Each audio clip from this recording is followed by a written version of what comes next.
Welcome to The Code, your guide to health and human performance. I'm your host, Dr. Andrew Fix from Physio Room, a performance-based rehab facility here in Denver. On this podcast, we're going to explore the key areas of your life that impact your overall health and wellness, from sleep hygiene and stress management to nutrition, movement, relationships, and more. We bring you conversations with industry experts and top performers to share strategies they have for cracking the code on health and human performance. Now let's get to today's show. Hello, everybody. Welcome back to The Code. Again, this is Dr. Andrew Fix, your host with Physio Room. Today on the show, we're going to interview Sarah Murphy. She's a neurofeedback specialist with Brain Code Centers. Welcome to the show, Sarah. Thanks for being here. Thank you. Thanks for having me. Absolutely. I'm excited to be here. Absolutely. My pleasure.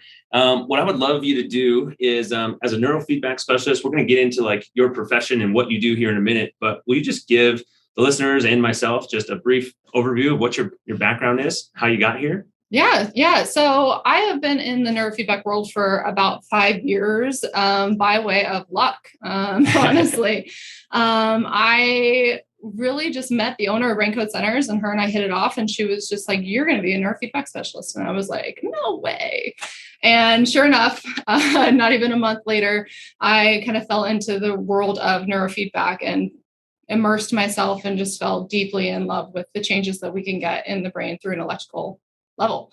From there, I immersed myself in neuro classes, anatomy, psychology. I did didactics. I did any form of education relating to the brain, and fell in love with neurofeedback and started in the addiction and recovery space.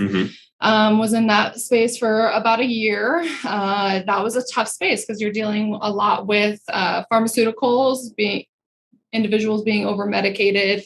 So you're fighting against these medications in a lot of ways. So that was like, I got thrown into a tornado in that space of my life.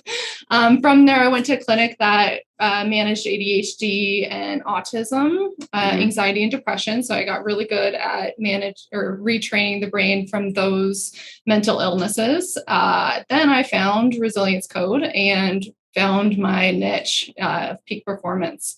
Helping people manage stress, helping people manage sleep disorders or any kind of sleep inconsistencies into accessing flow state and allowing for better peak performance. Awesome. Yeah. Awesome. Well, I think, with you sharing that background, there's a little bit to unpack there, but for people that don't know, and even for my benefit, would you explain what exactly neurofeedback is? Yeah. So neurofeedback, well, first and foremost, we have step one, which is a measurement of the electrical output of the brain. Neurofeedback is the training of that electrical output, right? So once we get the brain map, which is a QEEG, which is the measurement of the brain's electrical output, we then have a roadmap to design custom protocols for clients to retrain their brain through the form of neurofeedback. Okay, so retraining the electrical output is not rocket science. It's operant conditioning, right? It's Pavlov and the dog. You tell the dog to sit, you give it a treat, right? The brain has learned everything it knows to date from our senses, right? So we are retraining the brain through auditory, visual, and sometimes tactile rewards. Over repetition of neurofeedback, of retraining these areas of localization, the brain starts to learn new habits, and the electrical output starts to have some resilience to it, some flexibility. And then you notice all of these mental illness, quote unquote, symptoms that are showing up for a client start to dissipate. Yeah. Are we good at getting anxiety from being at a 10 to 0? Never going to happen ever again. No, neurofeedback can't do that, but we can get the brain from going from a 10 to 1 or 2. And then from that 1 or 2, when the client goes from 0 to 100 really quick, they don't go to a 10 anymore. They go to a 3. Yeah. Right. You're sort of changing the scale a little bit from what it sounds like. Pavlov and the dog, I remember those classes in psychology in college. And, I remember learning about those things. And then at the time when I was in school, not really thinking too much of it, like, oh yeah, this makes sense. Understanding how we get conditioned to certain, I like to use the word consequences or rewards. Consequences can be positive or negative, but But now in my daily life, I see those things, right? Mhm. Your phone buzzes in your pocket and you're just like wondering, oh, is this somebody liked my photo on Instagram or whatever it might be. So Sarah, before you got into neurofeedback with brain code centers, Mhm. what were you doing before? Oh my gosh. I went to school for interior design, believe it or not. Interior design. So I went to the University of Nebraska for interior design. Mhm. I moved out to Colorado from Nebraska, obviously. I moved out to Colorado and essentially got my dream job, scraping old bungalow homes in DU and building multi-million-dollar homes on top of it. I quickly learned that was not my passion. Personally, I desire to help people. And in the scope of interior design, I wasn't accessing that. Can someone else access the ability to have passion behind that? Absolutely. Yeah. I wasn't able to do that. And it was a conversation with my boss and he was just like, you're not happy. And I was like, no, I'm not. And he was like, okay. So I ended up finding my best friend from interior design school. She flew out here to meet my boss and I was like, you're going to take my job. Here you go. You can have it. She took my job and essentially that's when I got into personal training. I got into nutrition, took every single certification you possibly could behind that, was an extreme weight loss coach, built up a few MLM companies, sold them all at the point where I met Rachel Ragsdale. So I met Rachel, who owns Brain Code Centers. And I was like, I'm jumping. Yeah. Like there's a cliff here and I am just going to trust that these wings are going to catch me. Sounds like you just found yourself in the right place at the right time at the right time in your life to like be confident making the switch and making the jump. Something that you mentioned, you went to school for a certain thing, you started working in that field, but it wasn't fueling your passion. Like you found out after the fact that this just isn't what I'm passionate about. Who knows, maybe we'll make a separate episode about that in the future, like the code to happiness or something of doing what you're passionate about every single day. Because that's what's going to lead to happiness. So what I would love to sort of circle back to as we start talking and diving in a little bit more on neurofeedback. You mentioned at the beginning of the process, there has to be an assessment. And I know I've heard you in previous conversations mention the term brain map numerous times before. But what are some common things that you see with people that you work with at Brain Code Centers when you do this assessment? And then I guess just start to lay out for us sort of the brief overview of the process of how you then go from finding the information in the assessment. And then what do you do from a treatment standpoint? Oh, that's a loaded question. Yeah, I know there's a lot there. I'm here for it. Okay, so what are some common things that we see in a QEEG? Common things that we're seeing a lot these days is overactivity in the sensory lobe. Whether this be due to COVID and people being in front of screens or whether due to just technology in general, our sensory lobes are hyperactive, to say the least. This has a lot of symptoms it can relate to social anxiety, it can relate to performance anxiety, it can be just an inability to completely shut down and fall asleep effectively.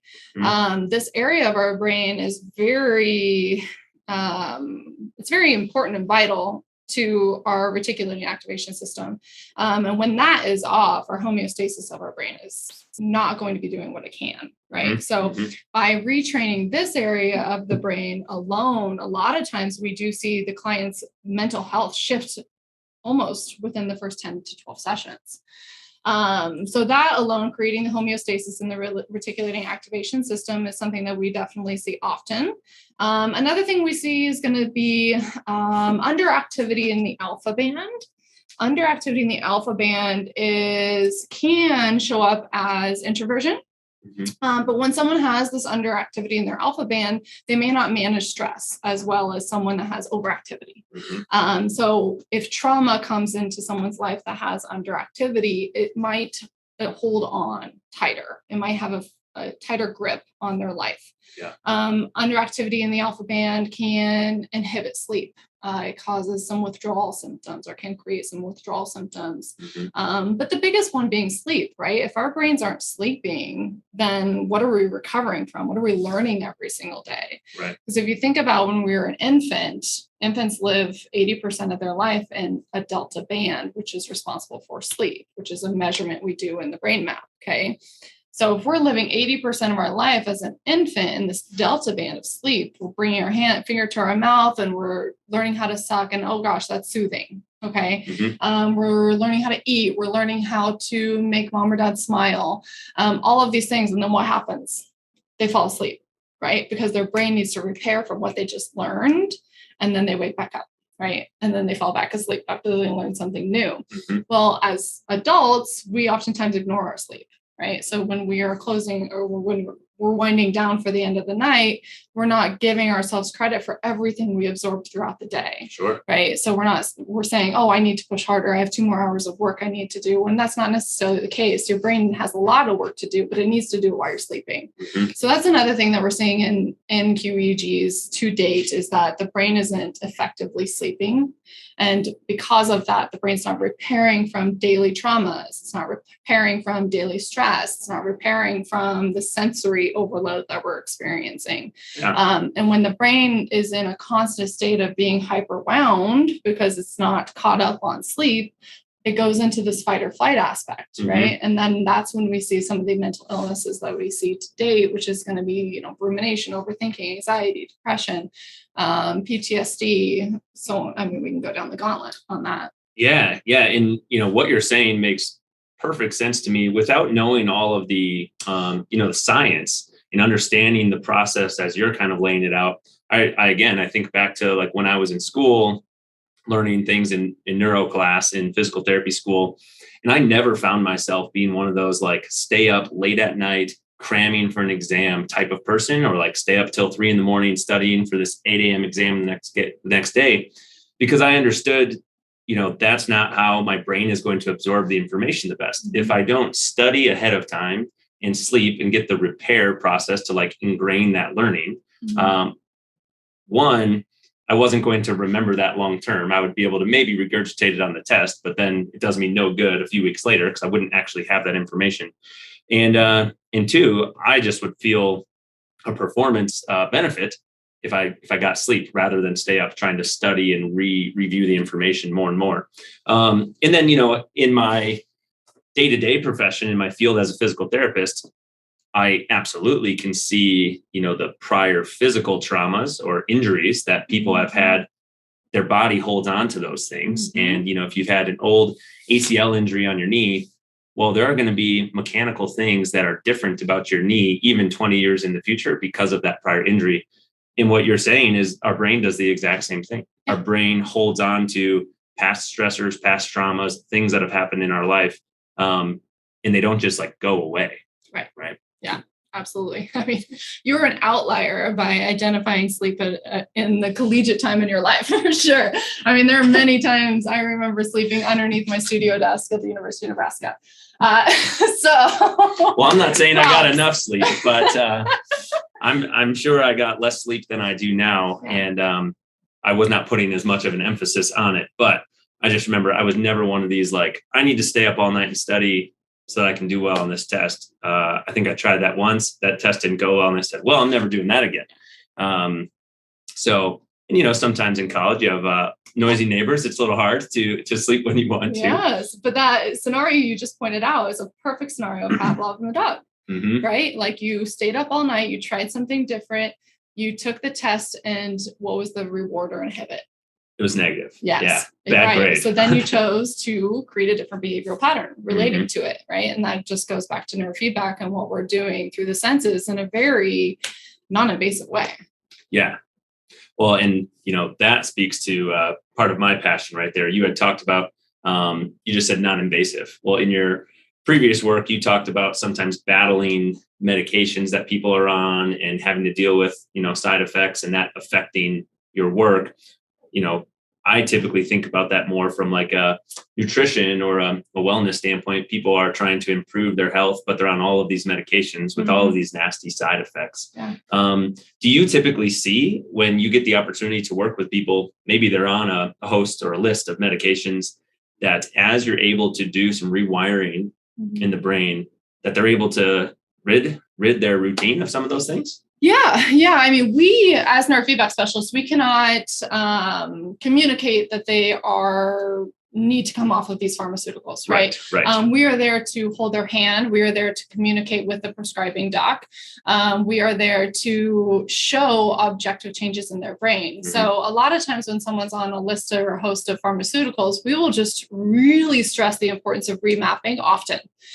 So that we can say, oh my gosh, this is how your brain has changed. Now, it may or may not be ready for this.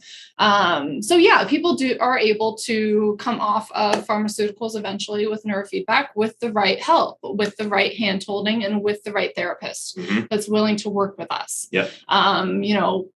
Notoriously, therapists are the only prescribing doc that can prescribe a pharmaceutical without having any data to support it. You go to an MD, they're going to do blood work to change your hormones. You go to a hormone specialist, they're going to do blood work to see where your baseline is, where we do the baseline of the brain map or the QEEG, and then we create protocols to train that. Yeah. But unfortunately, on the mental health side of things, they have a host of symptoms. And if you check the box on a lot of the things, they're going to say, okay, here you go. Right. Instead of having some objective data to help them guide what they need to do and facilitate changes in. Yeah. So what you're basically alluding to is a, test, treat, retest type of model, which is exactly what I like to subscribe to. I mean, whenever a client comes in to see me, no matter what visit this is along their plan of care, the very first thing that we do after we sort of catch up a little bit and talk about how they've been doing is, all right, let's do a quick reassessment to see where you're at today so that we know where to go from here. We don't just jump back into treatment based off where we left off before, because a lot of things have happened in that week or 2 weeks, however long it's been since we've seen that person the last time. And I love what you said about let's brain map frequently so that we can see some data to support, hey, we're noticing some changes. This is how we can show that that's happening. And then that information can be communicated with their physician. Maybe there's a medication change as a result of these retests. And a lot of times in the typical medical system that we see here in the United States, I don't think that always happens. I think, maybe somebody goes into the physician at one point in their life and they're found to have high blood pressure. They get diagnosed with hypertension. They get put on 1 or 2 blood pressure medications. How often do they get reassessed, from a real baseline standpoint to see, are you ever going to get off this medication, or are you're destined to be on that for the rest of your life and just keep going to Walgreens or CVS every couple months, refill your prescription, and just stay on these medications rather than, let's address the root cause of why this is happening in the first place. Let's reassess to see if we can get you back off of that thing. So no, I could talk all day about this sort of topic. Yeah, but this is what I love, because this is what the podcast is for, right? To help people be their own advocate. Because if you walk into that 15, 20-minute appointment where you're prescribed a blood pressure medicine or something, you're like, hey, doc, I've lost 30 pounds. I'm feeling great. I'm eating really clean. Like, I'd like to assess the changes of my blood pressure medicine. Where a lot of times you walk into that space, you're not even getting eye contact from the doctor. Totally. Let alone being able to voice your own opinion about something. So, yeah, I mean, I think that a lot of times it's that client care perspective of things. So, just improving people's advocacy of self. And that's what this podcast is all about. So thank you for creating it. Absolutely. Well, and again, thank you for being here today. So let's talk a little bit more about what you do. So we're sitting here in a facility resilience code. So you talked about sort of what you do with brain code centers, how you got into brain code centers from the interior design side of things. What is your role here with resilience code? And if I understand this correctly, it's a little bit more taking things up a notch and working on peak performance. Is that right? Yeah. So everything that we just talked about in relation to brain code centers, it's really, in that scope, we're going from mental illness to a space of mental health, right? We're going from mental health to a space of mental wealth, right? How can I optimally perform for the longevity of my life, right? A lot of the time, a lot of the people that we see here are high-level CEOs, C-suite execs, professional athletes, and they want to not only live, but they want to thrive the rest of their life. And so our goal here at Resilience Code is to cater to that peak performance mindset, to support, to clarify, to improve clients' ability to fall asleep and stay asleep deeply, to get effective sleep. We use things like the Whoop band that I see you have on right now to do data analysis, to see, hey, is what we're doing here actually helping you? Cool, It is, or it's not. Okay, how can we change or adapt? But a lot of the times with neurofeedback, what we're focusing on is, like I said, sleep. Stress management is a big one, number one killer, right? And then the third one that we see often here is going to be concussions. So concussions, in the space of concussions, there's just a lot of, there's a lot of lacking resources in that space that don't allow people to know what steps to take moving forward. Neurofeedback is an option in relation to concussions to help people overcome them, get rid of the brain fog, the word finding issues, the early AM awakening, or sometimes insomnia. For me, sometimes I stumble over words still from a concussion that I had 15 years ago. Right? Yeah. But that's usually my sign that I'm like, oh, I'm due for a neurofeedback session. Right. But yeah, we specialize in all three of those things. Dr. Prismack, who owns the facility here and is the lead doctor, he works a lot with cases associated to Lyme's, mold, or anything that's like systemic inflammation or oxidative stress. But for the most part, I would say 80% of the people that come through here are looking to step from that mental health space into a space of mental wealth. Awesome. Well, and I kind of love that sort of path that you just laid out there. Part of the puzzle is going from mental illness or a state of just not performing anywhere near what you would consider optimal to mental health. Like, let's get the basics handled first. Like, let's get the foundation laid so that you can be performing at a good level. But then if you want to crank it up a notch, let's go from mental health to mental wealth. And, with a lot of the clients that we get to work with, or, folks that we may see on television or something, you mentioned C-suite execs, this is exactly what you want to do, right? You have to be performing at a peak level in order to get out of your situation, what you're hoping to get out of it. Like, how can, we just recently watched the Super Bowl. How can Matthew Stafford, with all of the pressure that he's under, be able to perform at an optimal level when all the lights are on him in LA? Everyone's wondering, hey, is he going to be able to perform at a high level in this Super Bowl game, or is he going to crumble under the pressure type of a thing? And we know that from looking at a brain map, right? We know what kind of player is sitting in front of us when we're doing a brain map, right? Can they step on into a field dynamic with all of the sensory overload, right? Like, I don't know if you've ever listened to Tom Brady talk about going to the Kansas City Chiefs stadium, but he hates it because it's loud. Yeah. I've been in that stadium. It's loud. It's overwhelming, and a lot of times he plays his best when it's snowing. Right. And that's a sensory thing, right? It allows him to close down in his bubble. So our goal with clients like that, we say, okay, we can see how your brain is operating now. This is the end goal. We want you being able to play in a Super Bowl at the loudest stadium that you've ever seen and still be able to access your bubble. Absolutely. Right? Because that bubble is the flow state, right? That bubble is the enjoyment of the game. That bubble is hopefully, in a best case scenario, injury free. Yeah. Right. Because if someone is living in an anxious space during a game, they are more prone to injury, right? Oh, because they're making decisions that are too fast, right, for their brain or their body to adapt to. So we've got to get the brain working in a way that's cohesive to what the body needs and external elements as well. Yeah. And I've even seen this, kind of not necessarily the opposite of what you're saying, but like the other way, where you mentioned the flow state, and I want to ask you a question here in just a minute to just describe like what that is and like how you would describe the flow state. But, you mentioned if you're performing at an optimal level, typically that's going to be like an injury-free type of performance as well. A lot of times when you disrupt whatever that like optimum level of performance is, that's when we see injuries do happen. So like, for example, what I'm getting at is sometimes when people are trying to play or compete, but like have their foot off the gas just a little bit and they're trying to play to not get hurt instead of just play to try to perform at a good level, that's when we see injuries happen, particularly like the little ones, like maybe you sprain your ankle, or, you're trying to go half speed and a receiver's trying to catch a ball and they jam their finger because they're just like, they're not tuned in fully to what they're doing. They're trying to be half speed. And, sometimes just play at your normal pace, your normal flow. And that's when things are just going to be nice and smooth. Yeah. And that's the hesitation, right? It's the overthinking, right? And Right.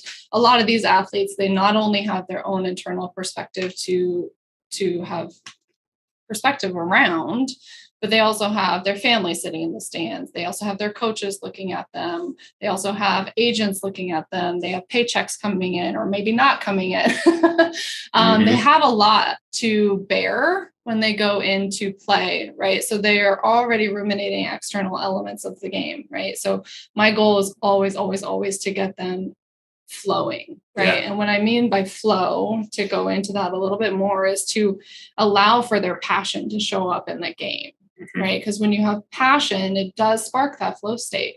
When you have excitement, it's going to spark it as well. So that flow allows these guys to basically come in, see, or say it's a linebacker, right? And he's lined up and he's seeing the quarterback make some decisions, make a few changes, right? Is that linebacker in that moment, is he hesitating to what he's seeing, or is he communicating to the team what he's seeing? And is he making action, right? Or is he hesitating, right? Because if he's hesitating, he's not going with his intuition and he's resisting flow. Right. So we've got to get them to absorb that, to live in comfort of it. Yeah. But a lot of that's difficult because there's a control aspect to it. Right. Sure. And when you're a professional athlete, you have to have a lot of control. You have to be disciplined. You have to be resilient. You have to have your ducks in order. And when you do, it's rewarded. Right. So that area of the brain is already rewarded for control. Right. So we've got to get it to be flexible, because when it's flexible, you can access that flow so that you can make choices during the game as if you're playing with passion and not playing against the external elements of the game. Yeah, absolutely. And I think anyone who has, competed, or whether it's athletic or not, been in a situation where they can sort of picture themselves or imagine back to a time when they're feeling what you're describing, knows what that flow state is. Most people probably have felt it at some point, but maybe not everybody. Sure. I think back to, I played collegiate football and ran track in college. And that was a little different when I was playing football compared to running track. One, from like the crowd and the atmosphere standpoint, much less people at a track meet, generally speaking, than at one of our football games. And then the differences between, positions that I've played, where in high school and prior to high school, I was always the quarterback of our team, making a lot of decisions, being a lot more vocal, being the one that everybody sort of looks to. And then when I got to college, switched to play corner, where there was there was still vocalizing, communicating with the team, but largely speaking, I was like out there on an island, me with the receiver. We played a lot of man coverage, and it was like a very mental game of like, it's me versus this other guy. And, we're going to be going against each other throughout the game. Little different atmosphere to put yourself in. Yeah, but it was probably a good wind up being in track and football. Because in track, it's a very isolating, athletic, for lack of better words. What am I trying to think of? Yeah, it's a team sport, but it's very individualized. Yeah. Whether even if you're on a relay, well, if you're on a relay, you're still the only one of the 4 people in that relay running at that moment in time until you pass off the baton or receive it from your teammate. You're the only one on the track running for your team at that moment. So yeah, what you're basically saying is like, it's a team sport, but it's individual. Yeah, absolutely. I mean, I think that dynamic of you playing in both of those spaces led up to your ability to probably perform as a corner. But yeah, it's very isolating, especially going from being a quarterback where you're leading into a position. And we see this in wide receivers all the time, right? They're very, they're isolated, but they're also very, what's the best way to put this? Excitable, outgoing, obnoxious, large personalities a lot of times with wide receivers. Right. And that's what makes the game great. And that's what makes our ability to watch them, because they have to go back and forth from that excitability to that calm, right? Like, how can I beat this guy? How can I do this for 65 plays and maybe only get one ball thrown towards me? Right. Sure. So it's just every single position is very, very different. And unfortunately, I wasn't a football fan prior to working here.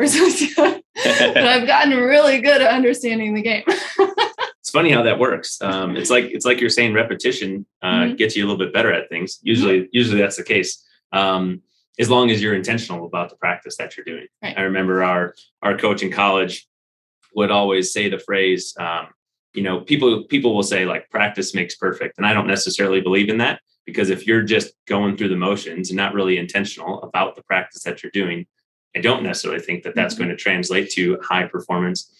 But what our coach would always reiterate to us is perfect practice prevents piss poor performance, right? If you are going through the steps, very intentional in practice, and you're doing exactly what you're supposed to do, that generally speaking is going to prevent you from performing poorly when the game day shows up.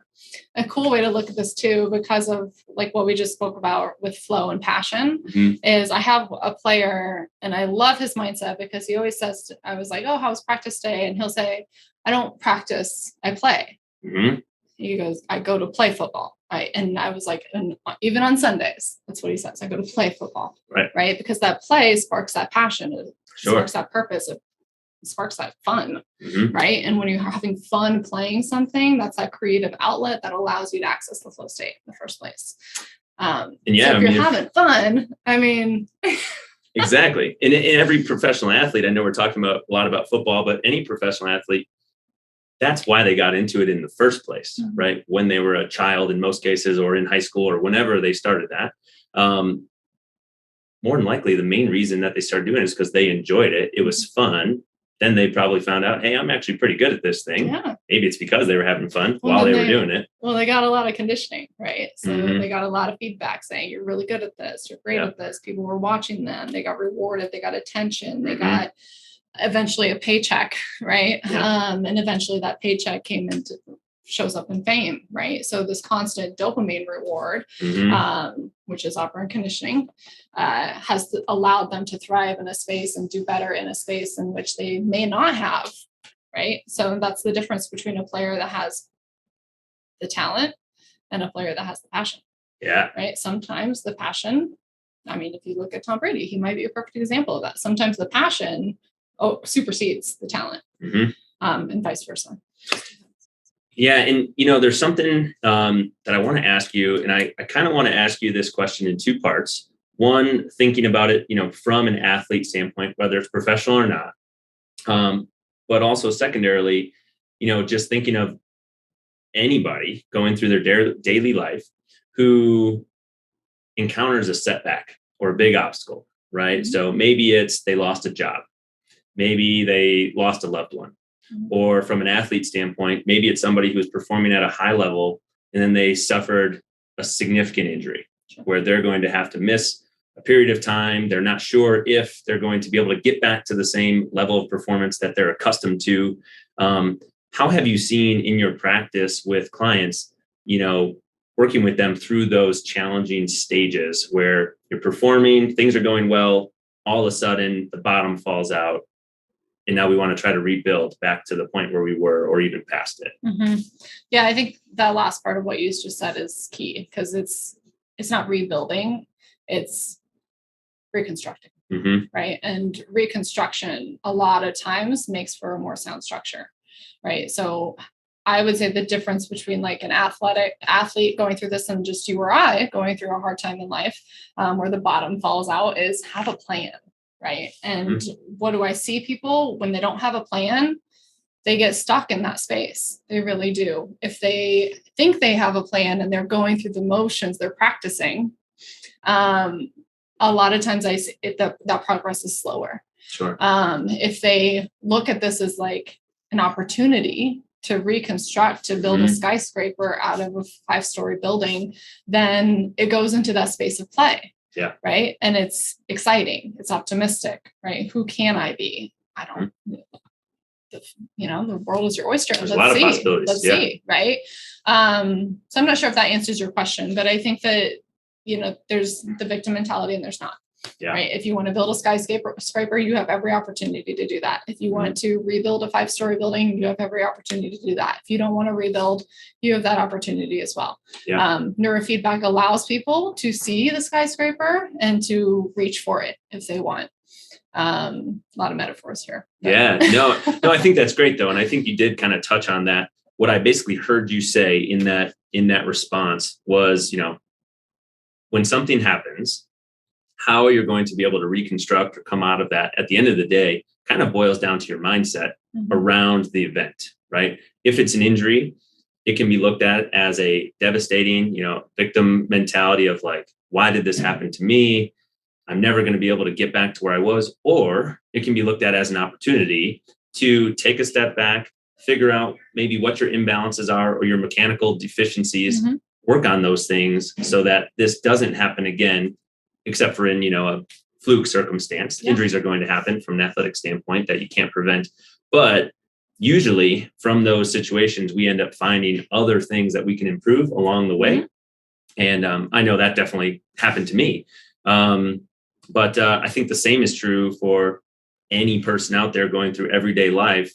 When something happens, I remember my grandmother used to tell me, Andrew, everything happens for a reason. And I used to, when I was younger, really hate that phrase. Absolutely. And I would think to myself, well, then what is the reason for this thing that really sucks right now? Yeah. But the more that I have just kind of thought about the mindset of, this event that's happening, this obstacle that I'm facing is an opportunity to learn along the way and come out better on the other side of this. But it all boils down to mindset.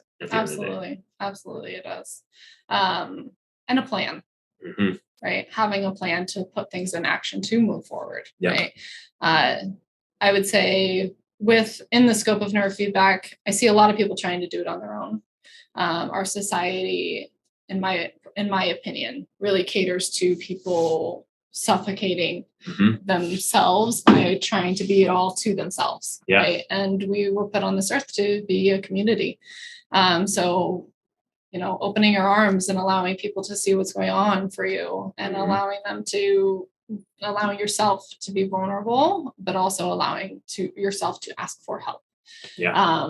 That means, like these high level C-suite execs, do they have coaches? Yeah, they do. Do they have therapists? Yes, they do. Are they training their brain? Yes, they do. So just because you're sitting here with a mental illness doesn't mean that you can't have access to all of those things that a high level CFO does. And what are you doing different than the high level CFO? Right.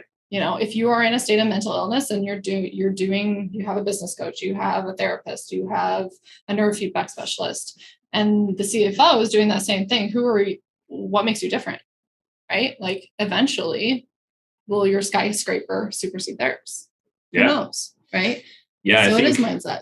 I think at the end of the day, no matter who we're talking about, professional athletes, high level executives, children, whatever. Yeah. At the end of the day, we all have more things in common than we have different. Like you said, what's different about what one person's doing compared to another person?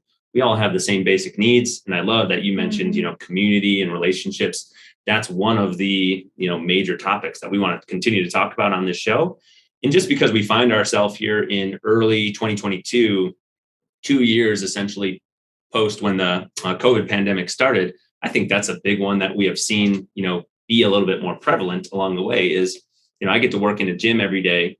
And when that gym reopened from initially being closed, you could just tell the excitement's not the word that I'm looking for, but just the joy and the camaraderie that was present in the gym when people were able to come back and be among the other people that they were used to being around, their friends, maybe their family that they're going and participating with, that we just need that. And it's hard to get that over, social media or other types of digital platforms. It's tough to get that real interaction that gives you that relational and camaraderie type of feel.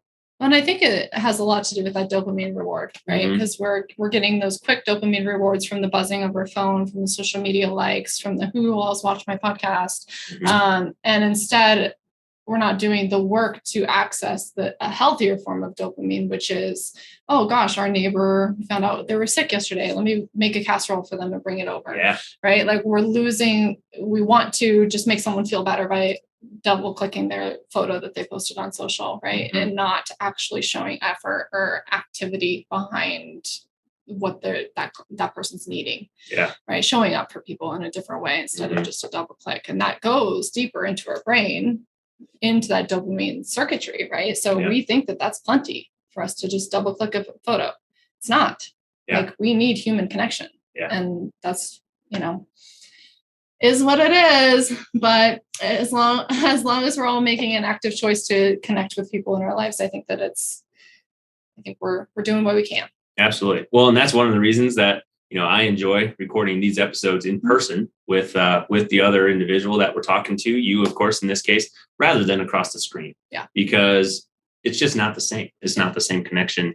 So to kind of summarize, Sarah, a little bit of what you've talked about doing a brain map from a neurofeedback side of things, or like doing an assessment, right? Having a test to give you a starting point to figure out where to go from there, doing some treatment and retesting along the way to make sure you're on the right path and seeing the changes objectively that you want to see change. You talked about, having a plan for when things inevitably will go wrong, or just having a plan for how you hope to accomplish something. And then, what would you say? I like to ask everybody this question. What would you say, as it relates to what you do every day, is your code to health and human performance, or like your main suggestion that you could give somebody? If you could give them like one or two quick tips, like what is your main suggestion that you would give someone on how they can optimize their performance from a mental standpoint? Oh my gosh. Silence. Yeah. Sit in silence as much as you can. Be inquisitive, to be curious, whether that be looking or listening to podcasts that you wouldn't normally listen to, reading books that you wouldn't normally listen to, trying different things. And lastly, I would say, neurofeedback obviously has been a game changer for me. So we'll just put that in as a highlighting element. But the third thing I would say is community. We've kind of touched on that today, but it is everything, right? And if you are someone that desires physical touch, hugs, right? Like really making it a point to access what you need in the form of community, because what you're needing is probably what the person next to you is needing as well. So yeah, I would say those three things, those are all going to adjust and boost dopamine, serotonin, oxytocin, all of the compounding neurochemicals of our brain that we need on a daily basis to act as humans again. Well, I love those three points. And quite honestly, to be a little bit vulnerable myself, three things that over the course of my life, I've probably struggled with. Is finding space for quiet time, being really curious and just inquisitive of like, try to clear my head of all the other things that are going on and just listen to the person that's in front of me and be really interested in the answer that they're giving me to the questions that I've asked them, not thinking about the response that I'm going to say back, but just listen to their answer and digest that. And then, the community one, I think of those three things is probably the thing that I've found the easiest, because I've always found myself on teams and I have a large family that I get along with and everything like that. But those are awesome tips. So I know that you have a lot more information, knowledge, expertise that you can share with our listeners. So if anybody wants to find out more from you, learn more about neurofeedback, about brain code and or resilience code, where can people find you? How can people get a hold of you online? Yeah, so you can email me, sarah@braincodecenters.com. We have two wonderful websites, myresiliencecode.com and braincodecenters.com. You can access us through there as well. If you're curious on what neurofeedback is, you can absolutely reach out to me. Let's schedule a free discovery call. Let's get to know what you're experiencing so that we can see if neurofeedback is an option for you. But as far as social media is concerned, Brain Code Centers, My Resilience Code are both excellent access points to learn more about neurofeedback. And if you want to follow me personally, it's just Shred and Shine. Awesome. Thank you, Sarah. Thank you to everybody who listened to this episode with Sarah Murphy on neurofeedback. And we hope you tune in to more episodes here on The Code real soon. I know one thing that I'm going to do after this is I'm going to reach out to you and get my brain map scheduled. That's right. Because, I'm all about continuing to take steps to have little improvement day by day, but you got to have a plan. You got to have an assessment in order to do that. So hope you guys have a great rest of your week, great rest of your month, and we'll see you soon when you listen to more episodes of The Code. Thanks so much.